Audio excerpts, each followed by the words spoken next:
Bueno, con la ayuda del Señor, pues voy a compartir con ustedes esta reflexión sobre la santidad en la vocación. Y para esto le voy a pedir al Señor su santa palabra, donde Él nos quiera llevar para comenzar esta reflexión en el espíritu de la palabra del Señor. Y les voy a leer de la carta de San Pablo a Tito, en el capítulo primero, desde el versículo 5, y dice: misión de Tito en Creta, selección y cualidades de los presbíteros. El motivo de haberte dejado en Creta es que pongas en orden las cosas que aún lo requieren y constituyas presbíteros en cada ciudad, conforme a las instrucciones que te di. Que sea alguien irreprochable, casado una sola vez, que tenga hijos creyentes, no acusados de vida desenfrenada ni rebeldes, porque es preciso que el obispo, como administrador de Dios, sea irreprochable, no arrogante, ni colérico, ni bebedor, ni pendenciero, ni propenso a ganancias turbias, sino hospitalario, amante del bien, sobrio, justo, piadoso, dueño de sí mismo, que mantenga con firmeza la palabra fiel, que se ajusta a la enseñanza recibida, para que sea capaz de exhortar con la sana doctrina y corregir a los adversarios.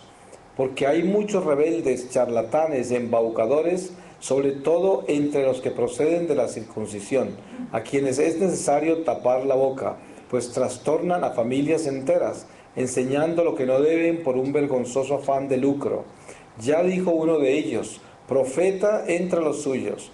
Los cretenses son siempre mentirosos, malas bestias, estómagos perezosos. Y esa afirmación es verdad.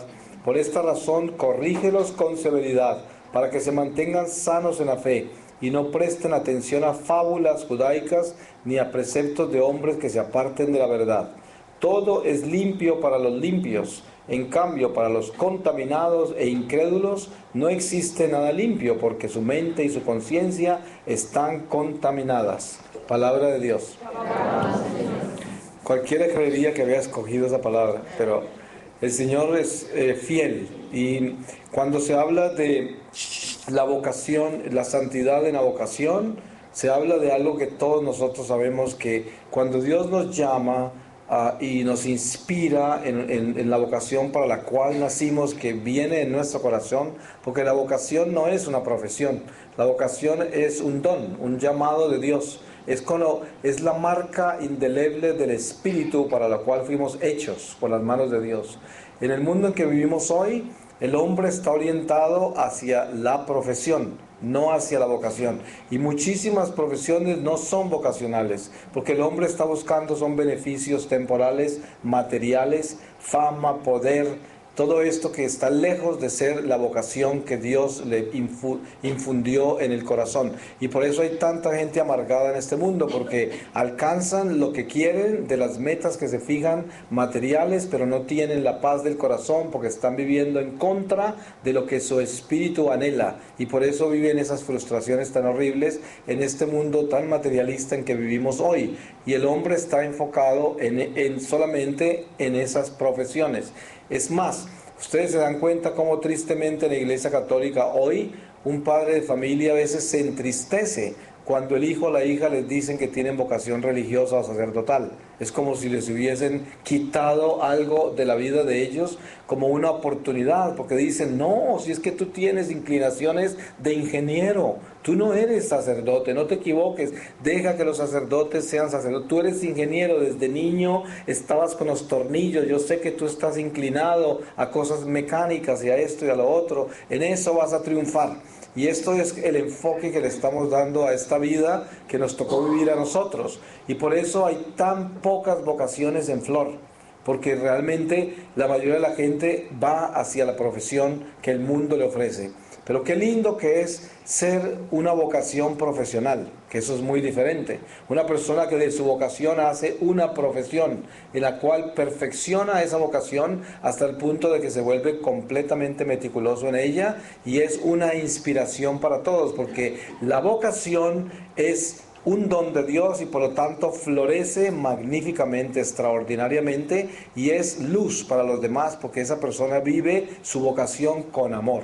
Y yo sé que el llamado espiritual de ustedes a la iglesia, de tantísimas personas que hay acá que sirven a la iglesia, es un llamado vocacional, porque nadie puede llegar a la iglesia a servir al Señor si no tiene vocación, a no ser de que sea un enviado del diablo que se infiltra en la iglesia con vicios o por el dinero, como decía la palabra, por lucro, que hay algunas personas desafortunadamente así, que utilizan la iglesia como una profesión para beneficiarse personalmente. Eso siempre habrá, porque como dicen la cizaña, siempre crece enredada en la buena hierba y eso no se separará hasta el final. Pero en general la gran mayoría de las personas en la iglesia son la hierba buena que Dios ha escogido para que sean el pueblo de Dios que trabaja en su viña. Y el descubrimiento de la santidad en la vocación está en la decisión interior a serle fiel a la vocación. Porque una cosa es tener vocación y otra cosa es serle fiel a ella. Por ejemplo, una persona que tenga vocación matrimonial, para poder tener esa vocación en flor, debe vivir fiel a esa vocación. Es como si un esposo todos los días se levanta y dice, Señor, ayúdame a que yo haga el esfuerzo de serle fiel a mi mujer. Y eso sería terrible, porque eso sería una persona no vivir su vocación desde las entrañas de la vocación, que es, uno no tiene por qué pensar en ser fiel, uno tiene que convertirse en la fidelidad. Es como, por eso la palabra dice, no prometas por nada del cielo ni de la tierra, no hagas promesas, conviértete en una promesa tú mismo. Uno debe convertirse en promesa y nunca prometer. Es como si un esposo le dice a la señora, no te imaginas el esfuerzo que me ha costado la fidelidad, pero yo te amo mucho y siempre he trabajado muy duro para serte fiel. ¿Se imagina la inseguridad de esa pobre esposa a partir de ese momento? Dice, ¿qué tal que un día se levante sin fuerza? Hasta ahí llegó. Pero lo mismo sucede con el sacerdote, con el diácono, con el misionero. Si uno piensa que la fidelidad a Dios es únicamente cuando uno tiene esa fuerza para serle fiel, porque lo contrario no puede, entonces siempre será un soldado caído, porque está trabajando en contra de la corriente. Uno tiene que levantarse todos los días convencido de su vocación, a vivir su vocación con alegría.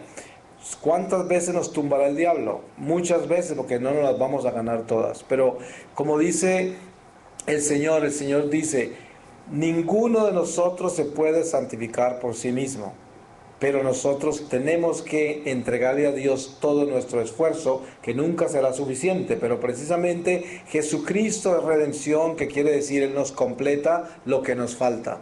Y si yo descubro en mi vida que esta debilidad que yo tengo, de cualquiera que sea la debilidad que yo tengo, no la puedo superar, entonces el Señor lo único que me pide es esto: yo debo arrepentirme sinceramente de mi debilidad, de verdad renunciar a ella, detestarla y consagrársela al Señor y decir, Señor, yo prefiero morirme que pecar otra vez por intermedio de esta debilidad tan espantosa con la que he nacido, que me agobia toda mi vida. No la quiero más en mi vida. Ayúdame, ten misericordia de mí. Ese es un acto de contrición perfecto para una confesión. Eso no quiere decir que ya la superó, porque el ejemplo perfecto está en San Pablo con el famoso aguijón en la carne. ¿Cuál es la enseñanza de ese ejemplo?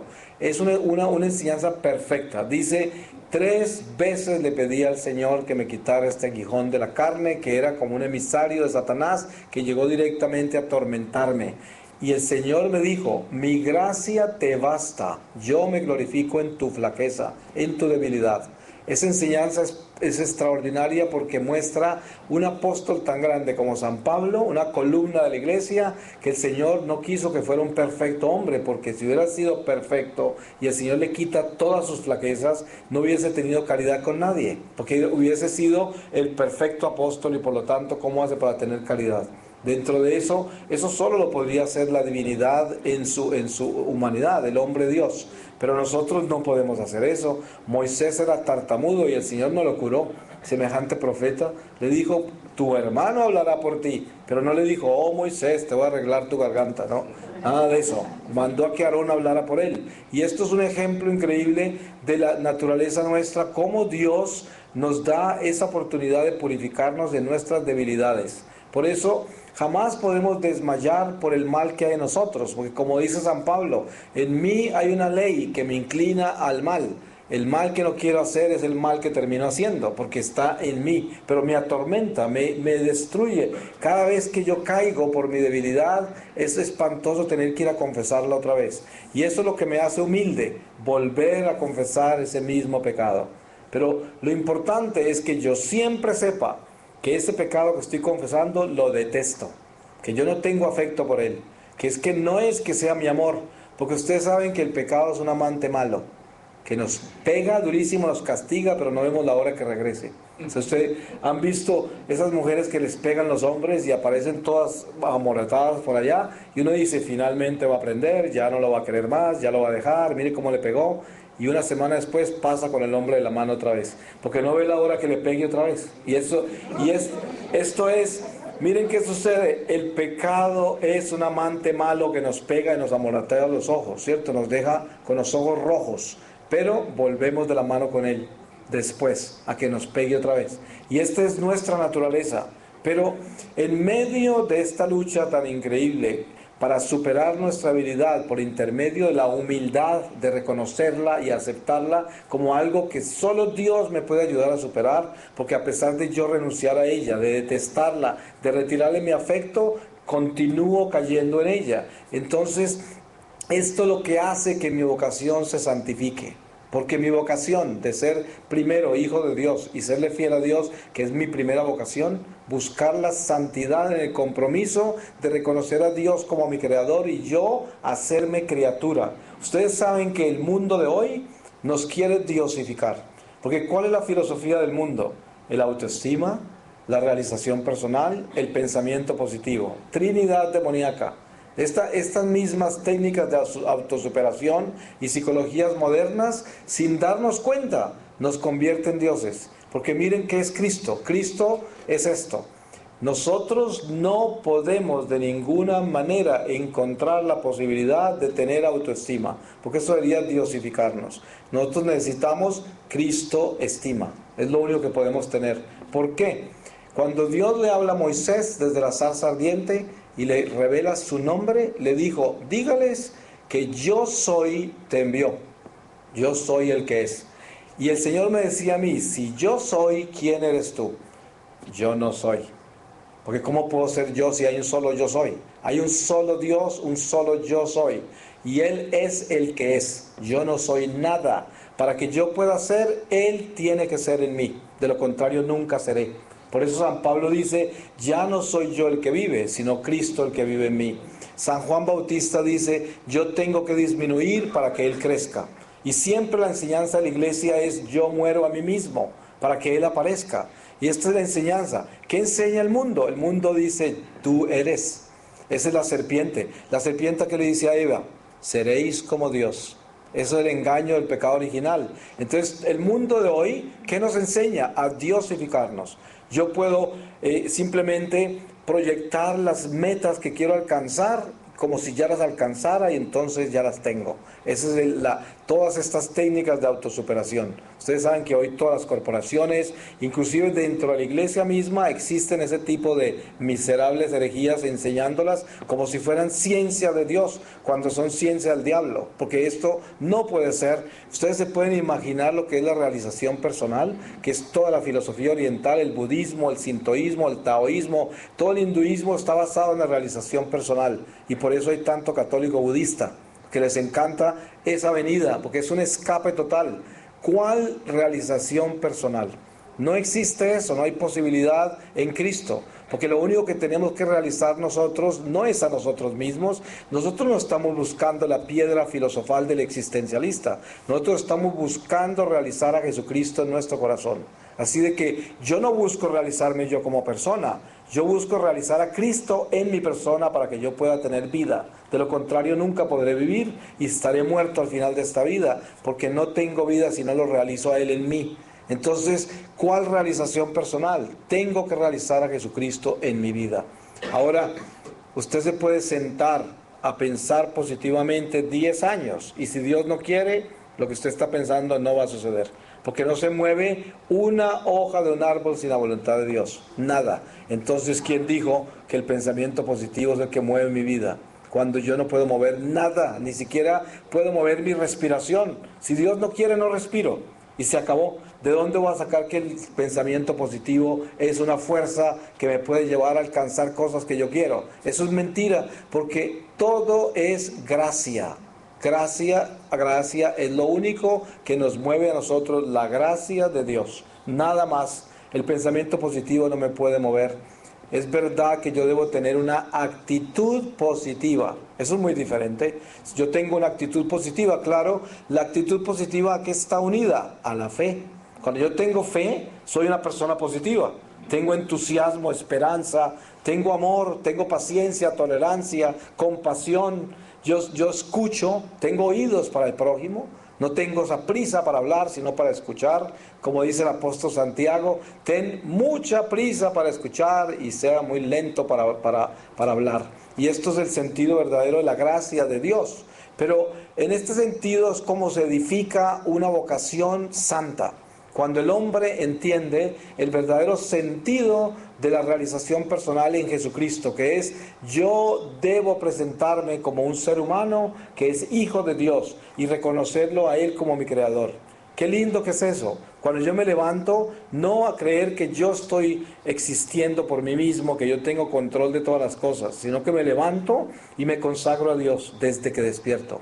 Miren que yo, después de mi experiencia personal, uno de los esfuerzos más grandes que hago, ojalá lo pudiera hacer todos los días, pero trato de hacerlo, es deslizarme de la cama de rodillas. Esto lo hice por mucho tiempo, hay temporadas en que no lo puedo hacer por los afanes que vivo en la misión, pero es arrodillarme antes de poner los pies. ¿Por qué? Porque es que es entregarle a Dios la vida y decirle, Señor, tú eres el dueño de mi vida. Aquí te entrego mi vida, te entrego todo mi ser. Asegúrate de estar conmigo hoy, porque quién sabe en qué andaré yo hoy. Seguramente que en nada bueno. Ten compasión de mí y reconocer mi miseria, reconocer mis abismos y no levantarme tan segurito de mí mismo que me voy a conquistar mis metas sin tener en cuenta a Dios. Y también el cierre del día. Hay algo tan importante como esto.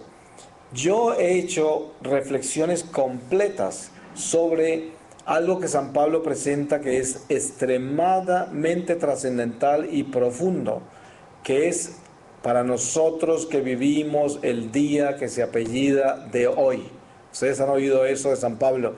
Cuando uno se compenetra en eso, encuentra un tesoro tan impresionante, porque es que miren, esta vida nuestra es un instante en la eternidad y es el día de hoy. Esta es la vida nuestra, no existe nada más. En la gracia que Dios nos ha dado a través del rosario, la Virgen María nos enseña que es muy importante rezar el rosario todos los días. ¿Y por qué? Porque es que nosotros solo tenemos el día de hoy, nada más. Obviamente que en lo que San Pablo presenta también llama el día de hoy a toda nuestra vida. Todos los años de vida son un día, el día de hoy, porque es como la existencia del alma que vive en el eterno presente de Dios, pero sujeta al tiempo y el espacio que es ilusorio por el destierro.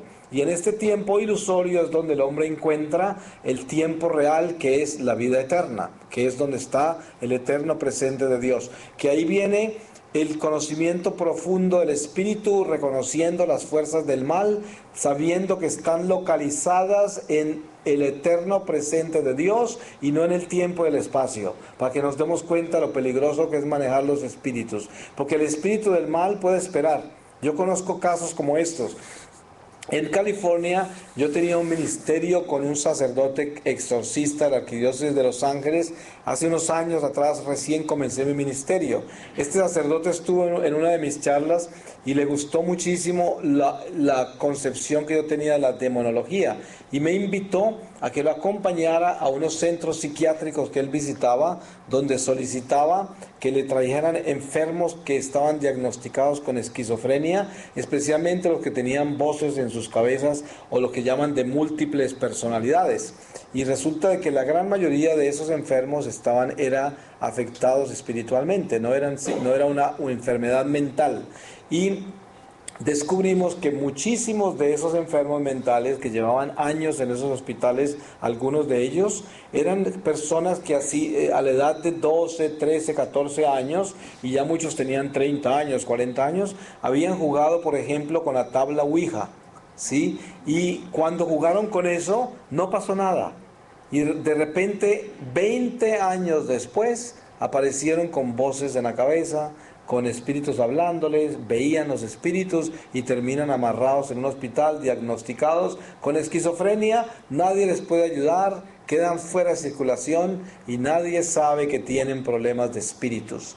Pues este sacerdote descubrió estas cosas, y también mucha gente que había practicado espiritismo o personas que van a esas sesiones de espiritismo a consultar brujos para hablar con los muertos también. Entonces el espíritu del mal vive en la eternidad. ¿Ustedes saben qué le cuesta al diablo, a un espíritu del mal, esperar 20 años? No le cuesta nada, porque eso es un instante, eso no existe en el tiempo, no existe. Para nosotros sí, para los espíritus no. Entonces yo le abro la puerta al diablo a los 14 años. Fui a una lectura de cartas, una lectura de las manos, a que me hicieran una limpia con hierbas, a que un psíquico por teléfono me leyera mi vida. Le abrí la puerta al mal y el mal entró, pero el mal espera para tomarme en el momento más débil de mi vida. Y ahí es cuando comienza. Entonces, este conocimiento de los espíritus es lo que nos debe dar a nosotros el entendimiento de lo que significa el día de hoy. El día de hoy. ¿Qué es el día de hoy? Los espíritus viven en la eternidad. Esta es la enseñanza. Si yo levanto este crucifijo así, y yo estoy en gracia de Dios, los espíritus que rondan los aires, ustedes saben lo que dice San Pablo acerca de que nuestra lucha no es entre carne y sangre, sino con los espíritus que rondan los aires, potestades, principados de la oscuridad. Si yo levanto este crucifijo y estoy en gracia de Dios, los espíritus que están en los aires no están viendo este pedazo de metal con esta cruz, con este Señor aquí crucificado. ¿Sabe dónde quedan ellos? Como ellos están en el eterno presente, quedan a los pies de Jesús en el Gólgota. Porque en el eterno presente de Dios, Jesús está en la cruz. Entonces ellos quedan instantáneamente a los pies de la cruz. Por eso el solo hecho que yo tenga esta cruz acá, ellos están muy lejos de acá porque no quieren que yo la levante, y ya sabían que la iba a levantar, ya sabían. Miren que un ladrón, cuando va por la calle y está pensando en robar algún lugar, obviamente quiere robar un lugar donde hayan cosas valiosas. Y si hay una joyería en la esquina, está mirando a ver si hay guardián. Si hay un guardián, ¿qué hace el ladrón? Pasa así por el frente, rapidito, porque no quiere estar en los ojos del guardián de la joyería. Pasa derechito porque es un ladrón y le tiene miedo al guardián. Por eso sucede con la fuerza de los sacramentales, con la fuerza espiritual que tenemos nosotros, porque los espíritus viven en la eternidad. Entonces, miren el poder tan increíble del rosario, lo que la Virgen María enseña de cómo proteger el día de hoy, que es lo único que tenemos, no tenemos nada más, el día de hoy. El rosario es como un cerco, y cada Ave María es como un palito del cerco. Cada misterio es como una puerta que se cierra al infierno y se abre a la eternidad en la gloria de Dios. Cuando yo construyo ese cerco para encerrarme dentro de él durante el día de hoy, entonces cada Ave María la debo tener perfectamente colocada de pie. Por eso es que el rosario hay que rezarlo con cuidado. Miren que el cenáculo, por ejemplo, es el rosario perfecto. ¿Y por qué? Porque si hay dos o más personas orando, la promesa del Señor está en medio de nosotros. ¿Por qué es? Por esto. Si yo estoy rezando el rosario en un cenáculo, en un momento dado puedo estar todo elevado a una Ave María, pero otra persona no. Entonces al final el cenáculo siempre tiene el rosario perfecto, porque alguien estaba poniendo atención perfecta en cada Ave María. Y aunque yo pierda la concentración en una Ave María, otro la tenía. Y al final quedó perfecto el rosario. Por eso cuando dos o más personas oran juntas, siempre la oración tiene la fuerza de la presencia ante el Señor, porque los espíritus nos distraen constantemente. Les voy a dar un ejemplo. Si nosotros vamos a misa y perdemos la palabra, perdemos fuerza en la Eucaristía cuando la recibimos, o sea, se irradia menos la Eucaristía que lo que debía irradiarse, porque ese verbo tiene que hacerse carne también en nuestro corazón a través de la lectura de la palabra. Ustedes saben que hay gente católica ignorante que dice, cuando tiene mucha comunión con protestantes, de que en la Iglesia Católica no se enseña la Biblia. Yo les digo, en los 3 años del ciclo litúrgico, no hay una enseñanza más perfecta de la Biblia que esa. Si uno se leyera la palabra de Dios diaria, en los 3 años litúrgicos, aprendería la Biblia como nadie la puede aprender. No hay un profesor de la Biblia más grande que la liturgia de la Iglesia Católica. No existe. Y por eso, cuando yo voy a misa y escucho la palabra, en ese momento se llena mi corazón del fuego del amor de Dios, del Espíritu de Dios, y luego se consuma en la transustanciación. Y cuando recibo esa Eucaristía, estoy encendido en el fuego. Pero ustedes se han dado cuenta cuántas veces nos roba el diablo la palabra. Qué tristeza que da eso, que uno acabaron de leerla y uno dice, ¿qué dijeron? ¿Sí? Se la robó. Y lo hace con frecuencia. ¿Por qué lo hace? Él nos quiere disminuir. Siempre nos quiere disminuir. Es como cuando uno está hablando con un ser querido. A veces le pasa a los padres con los hijos, a los hijos con los padres, y les están hablando con sinceridad de algo todo lindo, y de pronto uno se elevó y no se dio cuenta de lo que dijeron, y perdió momentos importantes de la vida porque lo que le estaban diciendo era importante. A veces esposos no se comunican bien entre ellos porque tienen prioridades en otras cosas y no escuchan bien a la esposa o al esposo, y después no se entienden bien porque los momentos importantes de esa comunicación se la robó el maligno. Y esto es algo impresionante. Para nosotros tener santidad en la vocación, tenemos que tener disciplina. La disciplina es demasiado importante. Miren ustedes lo definitivo que es tener el ayuno de los sentidos. El ayuno de los sentidos he descubierto yo que es una de las disciplinas más importantes para encontrar la santidad en la vocación. Yo tengo que ayunar mis sentidos. Yo tengo que asegurarme que lo que yo mire lo tenga que tener calculado. Yo no puedo ir por la calle y estar mirando todo. Ustedes se dan cuenta que uno puede estar en la iglesia en adoración al Santísimo por 3 horas, en una vigilia. Puede estar en misa sudando agua bendita, la santidad que tiene allí en la iglesia. Y sale en su auto y en 5 minutos voló todo por la ventana porque con la sola mirada se robó algo y se conectó con algo que le robó toda la bendición que llevaba. Y en un momento eso que se conectó le robó todo porque lo conecta con sus pasiones, con el desorden interior, lo coloca en otra dimensión y le roba todas sus bendiciones. En un segundo, por falta de disciplina.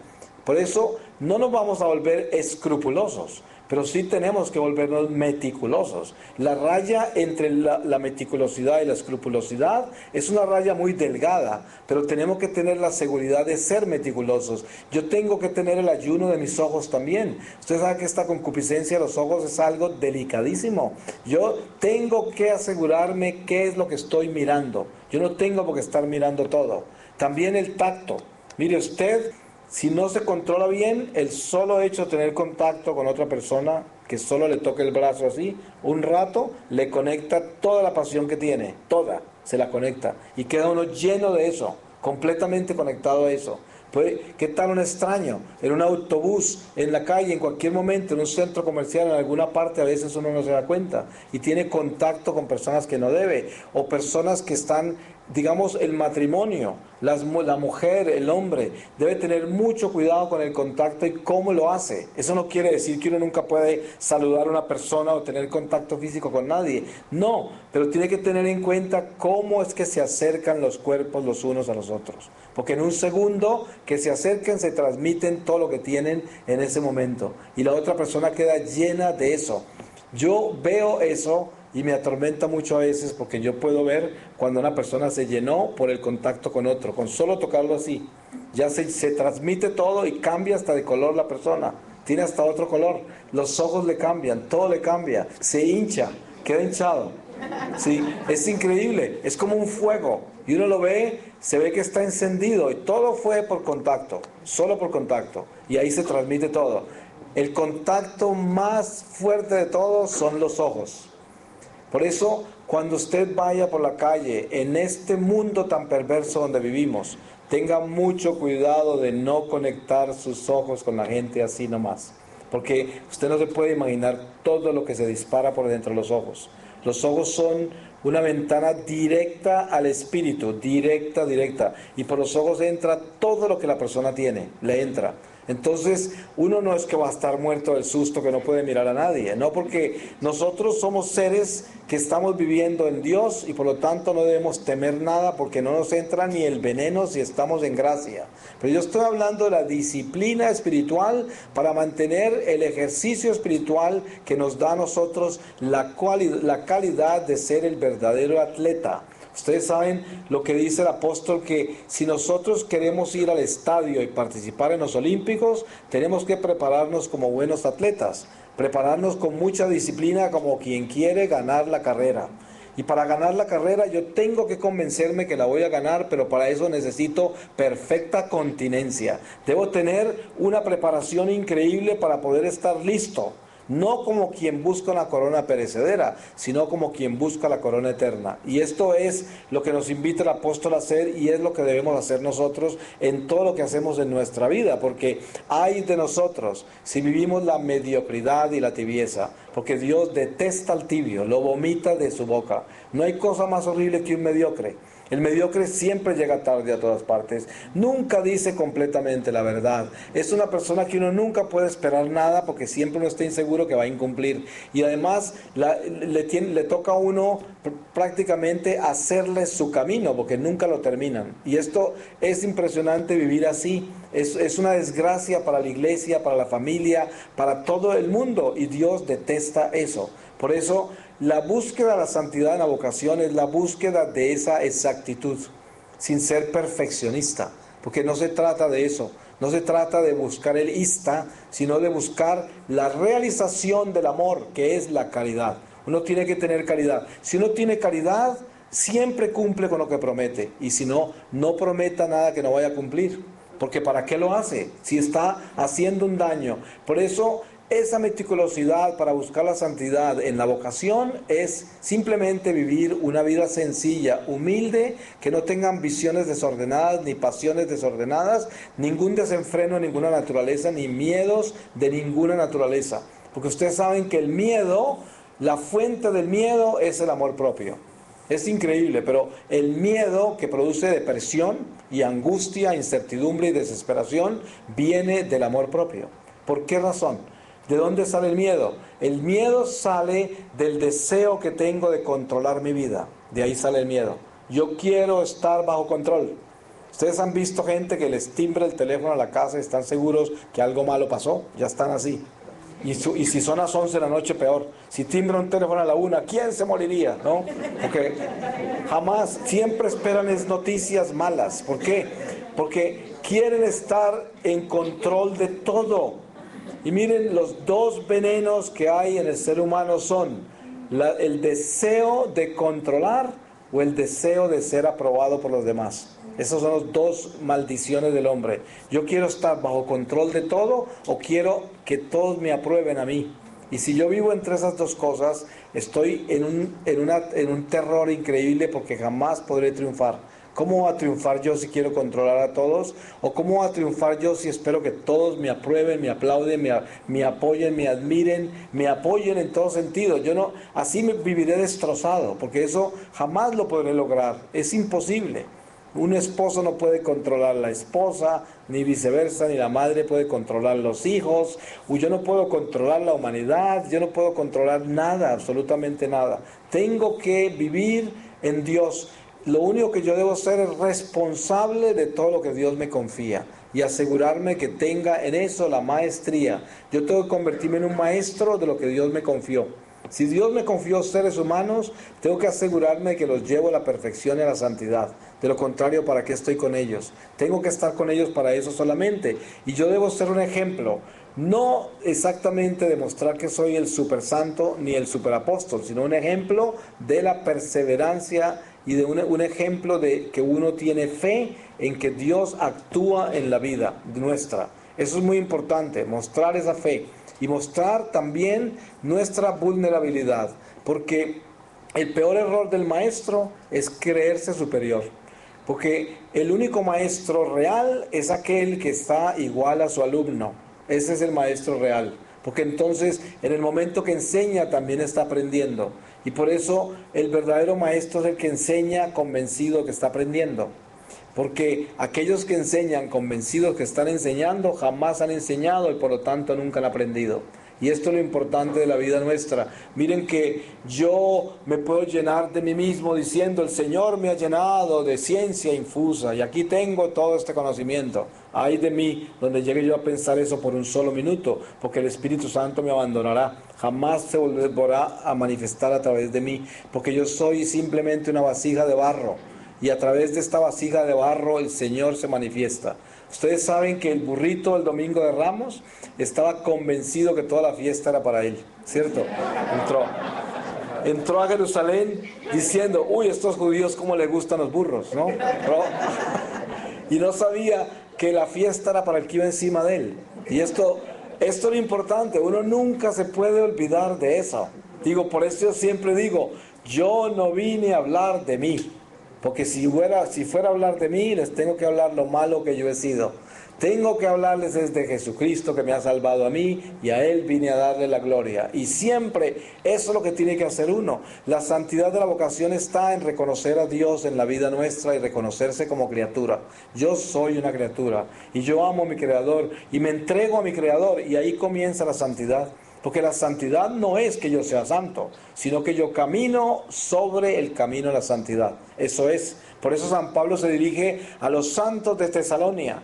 Y las enseñanzas de él muestran de que el vivir en el camino de la santidad es obedecerle al Evangelio, reconociendo nuestra miseria y reconociendo que Dios se glorifica en nuestra miseria. O sea, que nuestra miseria no debe ser nuestra amargura.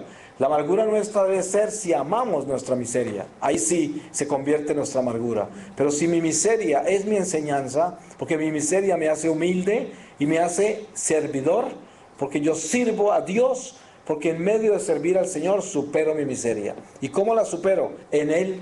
Porque solamente en Él la puedo superar. No la puedo superar en la miseria misma, porque la miseria misma siempre busca compañía. ¿Y cómo se acompaña la miseria? Con más miseria.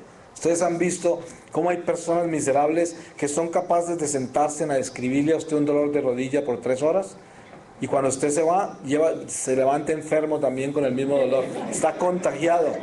Y hay personas que se reúnen únicamente a contarse en sus dolores y sus enfermedades, y los describen con detalles. Personas que se sientan: no, esta mañana la rodilla me dolió y me traqueó el hueso de acá y me sonó esto acá y de esto allá, y uno está así, cuando se va le está doliendo uno todo también, ¿no?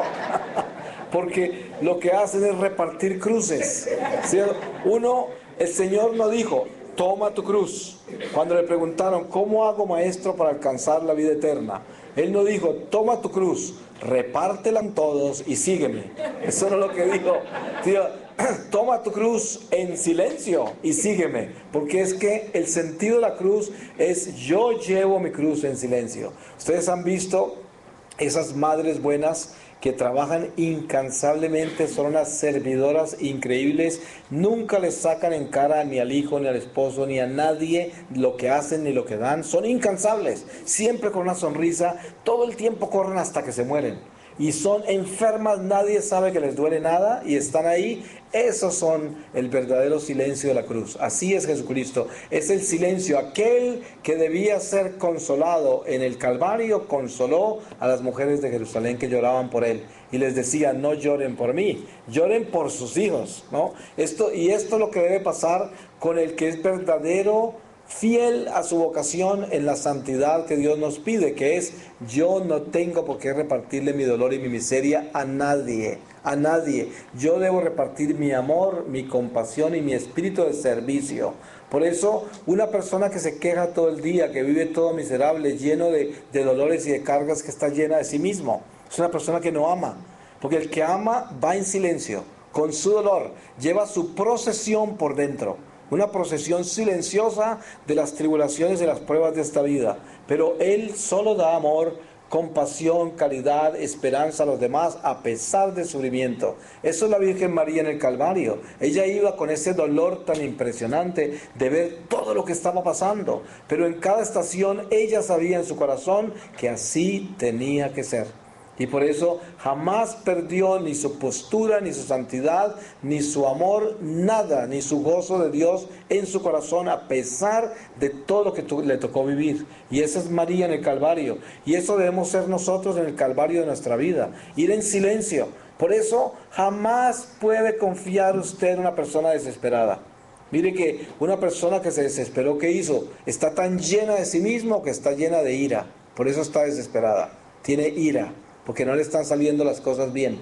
Esto es lo contrario al Evangelio, porque nosotros entre más difícil la vida, con más entusiasmo debemos vivirla. Eso es, ¿cuál es la prueba del apóstol? Que cuando el Señor lo mete en el horno allá, a quemarlo allá en el horno, en ese momento todavía esté humilde, tranquilo, diciendo, como tú quieras, Señor.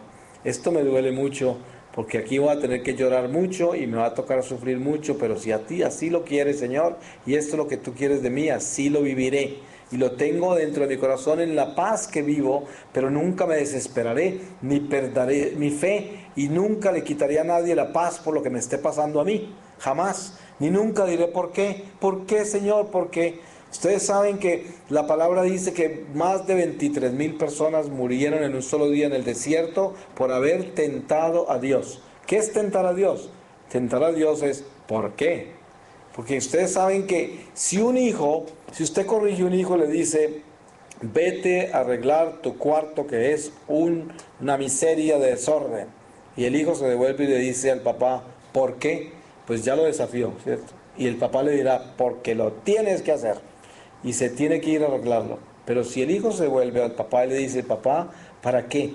El papá se gastará una hora explicándole para qué. Porque eso es humildad, eso es un acto de amor normal, es obediencia, y le está preguntando instrucciones por qué quiere que haga eso, pero en una forma de amor. Pero el que dice por qué se reveló ya. Entonces, el primero que dijo por qué fue Satanás.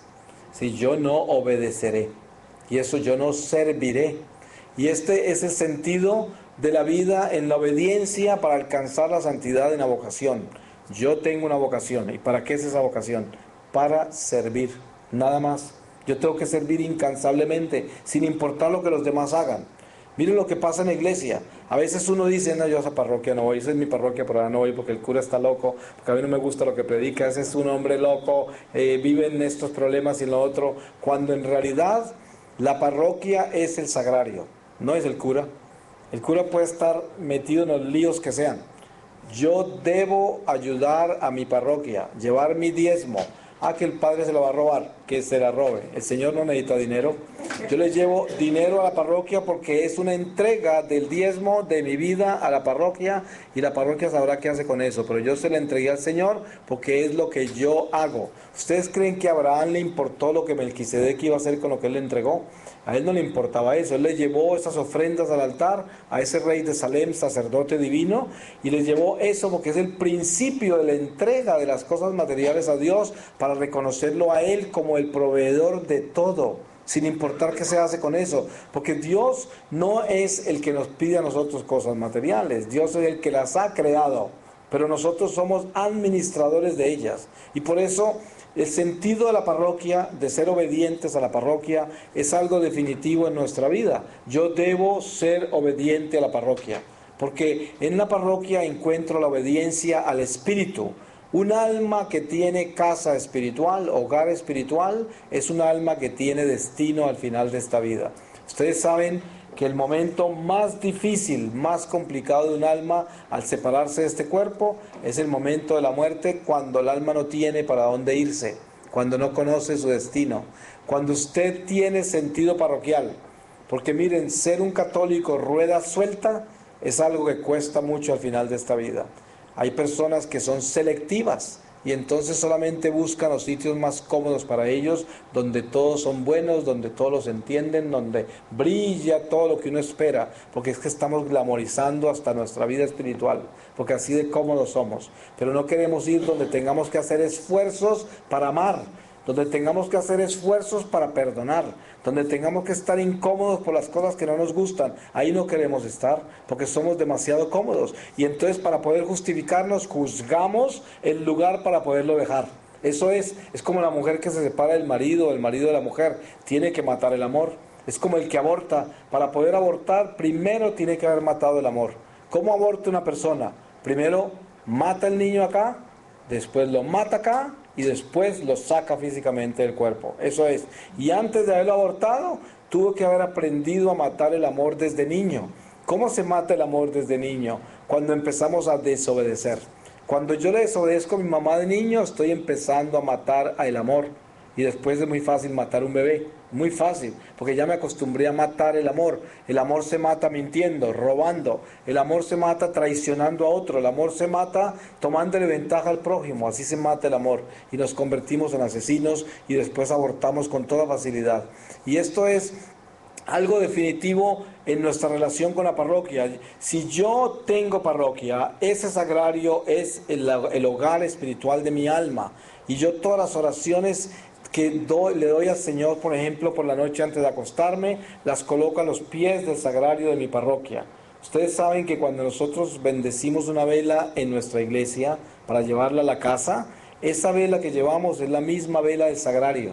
Es una extensión de esa vela. Si el padre en la parroquia bendice un cirio y usted se lo lleva a su casa, se lleva la vela del sagrario. Eso es lo que se lleva, porque es una extensión del Espíritu de Dios entre nosotros. Y la presencia de esa vela ante el sagrario es la presencia de nuestra alma que está en vela ante el Señor. Y esto es algo muy importante de entender lo sagrado que es a nivel espiritual. Si yo me muero hoy y tengo mi parroquia donde coloco todas mis oraciones, mi alma no es una alma vagabunda. Yo llego exactamente al sagrario porque mi alma es donde ha vivido espiritualmente todo el tiempo, en ese sagrario, y ahí llega mi alma. Y no me encuentro una caja de madera o de metal, me encuentro al Jesucristo que yo amé y adoré y a quien le oré y a quien le entregué todas mis cosas. Y esto es muy importante entenderlo porque mi santidad en la vocación como católico tiene que estar centrado en los sacramentos y en la vida parroquial, porque de ahí se desprenden todas las gracias. Miren que ustedes han oído de la santidad tan gigantesca de algunos monjes y sacerdotes como el santo cura de Ars, el Padre Pío, Santa Teresita del Niño Jesús, santos que prácticamente no se movieron del lugar donde vivieron casi toda su vida. Si Santa Teresita estuvo siempre en un convento, con la excepción de sus primeros años en su hogar, pero desde ahí se convirtió en la misionera más incansable. La encontramos prácticamente en toda iglesia alrededor del mundo entero. Y eso es lo que ella dijo: viviré mi cielo de misión en la tierra. El Padre Pío prácticamente no se movió después de Pietrelcina a San Giovanni Rotondo y ahí vivió toda su vida. Desde ahí, ese santo tan increíblemente grande y todo lo que ha hecho. Y miren qué es eso, la obediencia, la sencillez. Hay personas que vivieron en un solo pueblito yendo a una misma iglesia todos los días y desde ahí con esa Eucaristía hicieron más cosas y salvaron más almas que gente que anda por todo el mundo como yo predicando. Porque es que esto es la realidad. Uno a veces pensará, no, es que es en abundancia, en el activismo, en todas las cosas que hacemos. Pero no, el Señor trabaja en formas maravillosas, en estuches pequeñitos, de las cosas más pequeñas. Por eso Jesús apareció en un portal en el camino. Él no nació ni siquiera en el inn que estaba al lado, sino en una pesebrera. Acostó su cuerpo sobre la paja, que es el elemento más frágil de la naturaleza, y apareció como peregrino, en camino, en tránsito, huyéndole a este, huyéndole a aquel. Y todo esto es el Señor que nos muestra cuál es nuestra vida natural. Nuestra vida natural es un peregrinar. Y estamos constantemente caminando hacia la patria celestial. Y nunca podemos acampar acá. Porque miren que el diablo lo que quiere hacer con nosotros es hacernos sentir que esta es nuestra casa. Mire cómo el mundo nos vende esto. ¿Cuántas personas están con ese anhelo de tener su casa, sus carros, sus ahorros, todo, y sacrifican toda su vida? Uno ve pasar por la calle toda esta gente en esos afanes tan horribles, porque todos andan de deudas hasta acá. ¿Y por qué? Porque es que quieren tener esas cosas que no deben tener, porque el Señor no se las está dando. ¿Y para qué las van a conseguir a la fuerza? Se convierten en esclavos de todo eso y viven una miseria que no tiene nombre. No tiene nombre porque no tienen la casa donde la deben tener. Porque si tuvieran la casa donde la debieran tener, jamás se enamorarían de estas cosas temporales y vivirían una vida real, sencilla, con lo que Dios les da y no con lo que quieren tener. Esa es la diferencia al santo. La gente que vive en humildad, en santidad, que busca la santidad en la vocación es sencilla. Y si Dios les quiere dar más, les dará. Porque la palabra dice, si me eres fiel en lo poco, yo te doy más. Y esto se nos olvida a nosotros. Nosotros queremos más. Y mire por qué es tan famoso hoy, tan popular el cristianismo de las sectas. Porque las sectas hablan, Jesús nos salvó con su sangre y quiere que tengamos prosperidad y salud física. Él quiere que todos estemos sanos y que todos seamos ricos. Eso es, aleluya, todo el mundo está allá. Y dame el diezmo para que se multiplique, tráeme la semilla para yo multiplicártela. Y todos estos ingenuos sacan su platica para entregársela a estos pastorcitos mentirosos. Y así es como les roban todo con este evangelio de la prosperidad. ¿Cómo será que tienen hasta novena la prosperidad? Porque así de paganos son. Y mire, la realidad no es la salud física ni la prosperidad económica. La realidad es la salud espiritual y la prosperidad espiritual, que es la salvación del alma. Buscar la casa del Padre, la casa. Por eso el Evangelio dice, busquen primero las cosas de arriba y todo lo demás les llegará por añadidura. Y se nos olvida. Porque estamos buscando primero las cosas de abajo y esperamos que así nos lleven las de arriba por añadidura, ¿no? Y esto es al contrario, un evangelio torcido. Y es el evangelio más popular de hoy. Ustedes saben que hay cantidades de católicos ingenuos conectados a todas esas sectas y todos estos pastorcitos mentirosos, todos esos televangelistas, todos esos magos. Ustedes saben que esos son los magos Simón. Ustedes han oído hablar del mago Simón de los Hechos de los Apóstoles. Por eso la iglesia llama pecado de simonía aquel que busca poder para sí mismo por el poder de Dios, con las cosas de la iglesia. Por eso una persona que vende una reliquia que esté bendita cometió un pecado de simonía. Yo tengo varias personas que tienen un ministerio en el cual rescatan de los anticuarios reliquias que han vendido monjas infieles, sacerdotes infieles, que les da por vender las cosas valiosas de la iglesia a los anticuarios para sacar plata para ellos o para quién sabe qué, y cometen pecados gravísimos de simonía. Y esta gente rescata esas joyas, esas reliquias de los anticuarios y se las dona otra vez a gente fiel en la iglesia, a seminarios, diferentes áreas de la iglesia. Porque imagínense ustedes que una de las modas más comunes entre los movimientos gay en el mundo es el arte religioso. Y ellos hacen fiestas vestidos con vestimentas sacerdotales, con estolas y con vasos sagrados, se toman su alcohol y hacen sus fiestas con confesionarios y con cosas de la iglesia que compran de las reliquias que venden a los anticuarios. Es muy famoso el arte religioso hoy y hay movimientos católicos de benefactores, de gente que tiene dinero comprando eso constantemente de los anticuarios para que no lo profanen. Porque ahorita, por ejemplo, en Canadá, en la provincia de Ontario, me ha tocado a mí cosas espantosas de vender una iglesia con todo lo de adentro. Y lo compra un arquitecto o un constructor de esos gay y lo convierte en pequeños apartamentos sin tocar nada de la iglesia. Y es como una iglesia dividida en cuarticos y ahí venden todo eso y viven en algo artístico, religioso. ¿Y qué pasa dentro de esos lugares? Ustedes se pueden imaginar las fiestas que hay dentro de eso. La forma tan increíble en que... Y estas son las cosas que estamos viviendo nosotros, pero sin separarnos del tema, yo digo que la fuerza más grande y más importante para alcanzar la santidad en la vocación es compenetrarnos completamente en la sencillez más increíble, para que nosotros seamos personas sencillas. ¿Y cómo se es sencillo? Sencillo se es dejando los afanes de este mundo, simplificándonos. Yo le digo a la gente, a veces encuentro unos grupos de oración en la iglesia sofisticadísimos, siguiendo unos místicos profundísimos, con unos libros así, se lo saben todos de memoria, hacen cosas increíbles, como decía antes, sudan hasta agua bendita en eso, caen escarchas de toda parte, les habla todo el mundo del cielo, bueno, de todo. Y al final de eso, ¿qué sucede? Que esas personas están totalmente esclavizadas por el mundo natural, totalmente vendidas a las cosas del mundo y no tienen siquiera esa capacidad para liberarse en el espíritu y tener la sencillez. La sencillez viene de no pretender nada, de absolutamente vivir la fe exactamente como el Señor nos la ha dado, en esa sencillez de lo que es el Evangelio, donde yo no pretendo absolutamente nada, porque lo que yo quiero es lo que el Señor quiere, es lo único que yo quiero. ¿Y qué es lo que el Señor quiere? Que yo sea santo. Hay personas que dicen, yo no he podido entender qué es lo que el Señor quiere de mí. A veces me he encontrado con una señora que trae un niño en los brazos y 3 niños parados al lado, 4 hijos. Viene y me dice, ¿usted me podría ayudar a rezar para que el Señor me muestre qué es lo que quiere de mí? Yo le digo, señora, mire para el lado y mire lo que lleva en sus brazos. Eso es lo que Él quiere de usted, que le eduque a esos hijos y que los ame. Esa es su tarea. Es que no hay más. La voluntad de Dios que haga lo que tiene en las manos. Eso es. ¿Qué es lo que debo hacer yo? Yo debo ser misionero en lo que Dios me confió, que está al lado mío. Esa es mi misión, no tengo otra misión y me debo santificar en eso. Ahí está mi santidad. Mi santidad está en lo que Dios me confió a mí.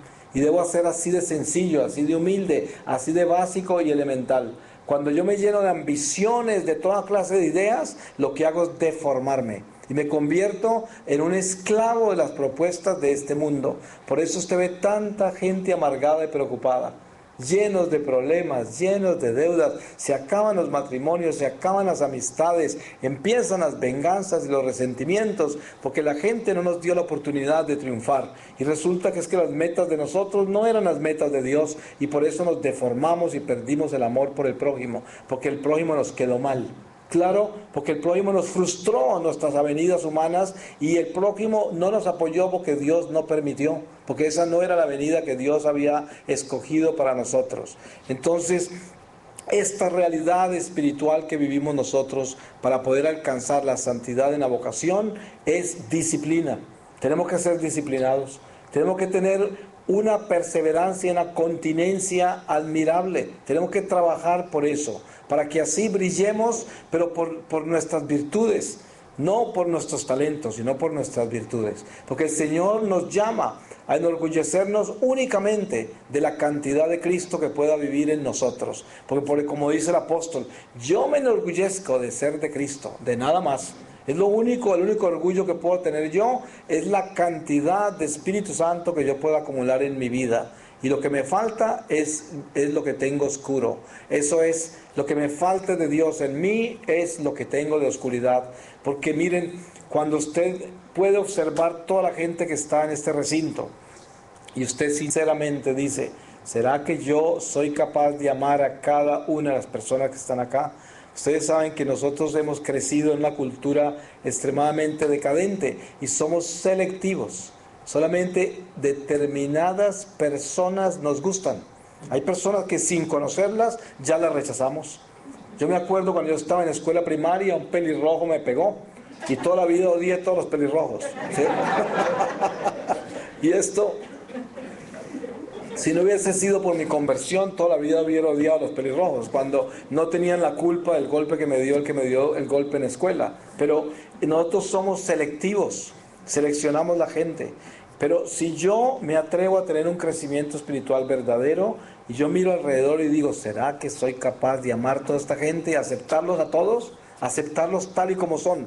Que no me molesten en mi corazón y que yo pueda sonreírles, saludarlos, ser sincero con ellos, tener para ellos tiempo, un momento para cada uno de igual manera, con la misma intensidad que la tengo para aquellos que me benefician o aquellos que tengo afecto, por los cuales tengo afecto. Si soy capaz de hacer eso, ese es el verdadero momento en que está el crecimiento espiritual. Por ejemplo, a esos que yo me refería en esos grupos de oración tan místicos, yo les decía, les voy a poner una prueba. Vamos a ver cuánto han crecido espiritualmente ustedes con este misticismo que viven. Vayan a la casa, abran todos los closets, miren todo lo que tienen ahí y regalen todo lo que no usen. Se van a dar cuenta el dolor que les va a dar y a lo mejor no van a ser capaces de hacerlo. Si ustedes están así, nunca han crecido espiritualmente. ¿Para qué van a pretender? si están llenos de cosas, son unos coleccionistas, y ni siquiera saque una blusa del closet que no se ha puesto hace un año, y verá el dolor que le da regalarlo, y no la usa, ¿cierto? Está, no puedo, ahí, y está lleno de cosas, y usted se llama una persona espiritual. No ha empezado todavía. ¿Qué tal que se muera? ¿Qué tal que se muera con toda esa colección? ¿Usted se imagina lo que va a sufrir por todas esas camisas, esos zapatos y todo lo que tiene coleccionado? Cuando usted sabe que eso tenía que circularlo, completamente circularlo. Tenemos que volvernos más pequeños, hay que disminuirnos, hay que bajarle el volumen a todo esto, porque este mundo en que vivimos le ha aumentado el volumen a todo y nosotros ni nos hemos dado cuenta. Por eso es que espiritualizarse es tan sencillo que ni siquiera lo podemos hacer. Así de sencillo es. Las cosas de Dios son pequeñísimas. Las gracias, las bendiciones de Dios vienen en las formas más absurdas de pequeñas. Y por eso no las vemos, porque nosotros somos muy grandes, somos muy crecidos, somos gigantescos. Y tenemos unas ambiciones inmensas, y por eso las cosas pequeñas jamás las observamos, y lo que Dios nos manda es insignificante para nosotros, empezando porque siempre despreciamos al mensajero y por eso perdemos el mensaje. Porque si el mensajero no representa lo que yo espero de un mensajero, el mensaje no lo escucho, porque entonces es más importante el mensajero que el mensaje, y así pierdo todo yo. Porque imagínense si pienso que es más importante el burro que Jesús que va encima, ¿no? Entonces, el burro lleva como mensaje a Jesucristo que va encima de él. Pero el burro no es el importante, sino el Señor que va encima. Y esto es lo importante, que en ese mensajero va el Señor. Y por eso tenemos que tener cuidado de cómo es que amamos al prójimo. Porque como el Señor dice, si nosotros no hubiésemos abortado tantos niños, tendríamos la solución para tantísimas enfermedades y tendríamos muchísimo más de lo que tenemos hoy, pero hemos abortado los seres que Dios ha creado para solucionar cosas que necesitamos solucionar. Por eso es, y esto es tan importante de conocer dentro de nuestro corazón. Pues le voy a pedir al Señor su palabra para sellar esta reflexión, que es una reflexión que podríamos hacerla sin parar por 20 años, porque yo creo que hablar de la santidad en la vocación no tiene fin, porque es hablar de la perfección en la divinidad en nuestra humanidad, y eso es eterno. Voy a leerlas sobre la primera carta de los Tesalonicenses en el capítulo 5, versículo 1. Aquí es donde nos lleva el Señor, y dice: sobre el tiempo y el momento, hermanos, no necesitáis que os escriba, porque vosotros mismos sabéis muy bien que el día del Señor vendrá como un ladrón en la noche.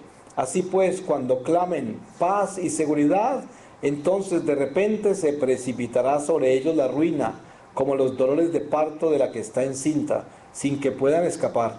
Pero vosotros, hermanos, no estáis en tinieblas, de modo que ese día os sorprenda como un ladrón, pues todos vosotros sois hijos de la luz e hijos del día. Nosotros no somos de la noche ni de las tinieblas. Por tanto, no durmamos como los demás, sino estemos en vela y mantengámonos sobrios. Los que duermen de noche duermen, y los que se embriagan de noche se embriagan. Pero nosotros que somos del día, mantengámonos sobrios. Estemos revestidos con la coraza de la fe y de la caridad, con el yelmo de la esperanza de salvación. Porque Dios no nos ha destinado a la ira, sino a alcanzar la salvación por medio de nuestro Señor Jesucristo, que murió por nosotros, para que tanto si velamos como si dormimos, vivamos juntos con Él. Por eso, animaos mutuamente y edificaos unos a otros, como ya lo hacéis. Palabra de Dios. Pues le damos gracias a Dios por habernos reunido esta noche y haber tenido una oportunidad de hacer una reflexión profunda en nuestra vida, de haber tenido este alto en el camino donde el Espíritu Santo aparece y dice en qué andamos. Y por eso esperemos que el Señor nos dé la fuerza para verdaderamente compenetrarnos en este celo por encontrar la verdadera santidad y por ser columnas de luz en este mundo de oscuridad. Amén. Muchas gracias. Amén.